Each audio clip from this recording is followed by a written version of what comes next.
cause and the effect of the Holocaust. On April 20, 1889, Adolf Hitler is born in Austria near the German border. His father dies on January 1903. In 1907, Adolf Hitler moves to Vienna at the age of 18 so he can become an artist. He fails the entrance exam to Vienna Academy of Art, but he doesn't tell his mother, who later dies in December of that year.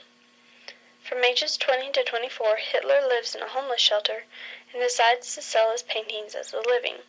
In 1913, he receives his inheritance and moves to Munich, Germany. In 1914, Germany declares war on Russia. Thus, Adolf Hitler joins the German army.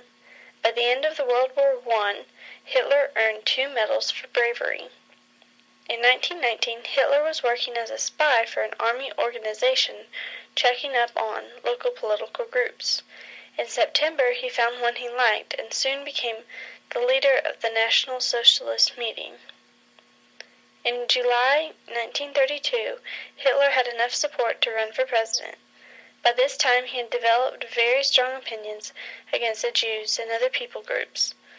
Within a year and a half of January 1933, Hitler became both Chancellor and President of Germany. However, he had lost the previous election in 1932.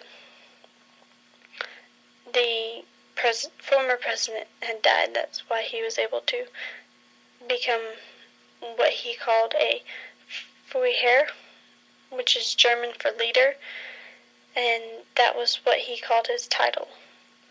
Before this point, Hitler was a very persuasive public speaker and was able to use this lying and persuasiveness to complete what we now know as the Holocaust and World War II.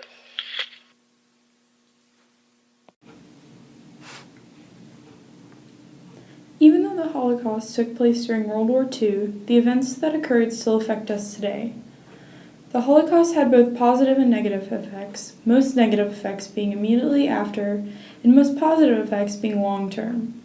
Some of the negative changes, like a failing economy, shrinking middle class, and a high decline of educated scientists, authors, doctors, and etc., was to be expected after such a heavy population loss throughout Europe.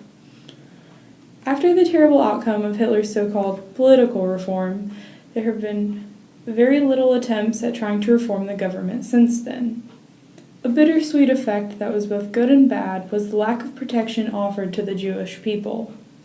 Although Christians formed an alliance with them as a preventive measure, they continued to be one of the most persecuted religions. On the flip side, one of the biggest positive changes made afterwards was the pledge agreed on by countries around the world to prevent further genocide and the decision to hold court to try individuals who had committed crimes against humanity. Some of the other effects varied from being political, social, and economic, not to mention a fight against basic human nature.